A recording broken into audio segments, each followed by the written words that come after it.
In this video, I'm going to show you how to make a Tinkercad project public. Now to do this, first you want to of course save your project, and you can do this by simply going out. So click on the top left over here to go to your dashboard, and it's automatically going to save.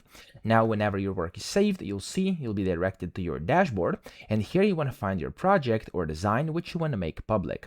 So in my case, I'm going to make this one public over here. What you have to do is click on that specific project, and then when you do this over here, it says copy link, and then it says design is visible only to you. That's going to be the default.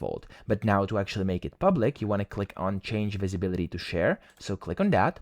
And here you can of course add your design name, your description, as well as tags. And here under privacy, you can see you have private, share link, or public. So to actually make it public and to be viewable and discoverable by everyone, you want to click on public over here. And there we go. As you can see, you want to give it a display name. I'm going to name this one tutorial project number 1 like this. And then you want to click on save display name.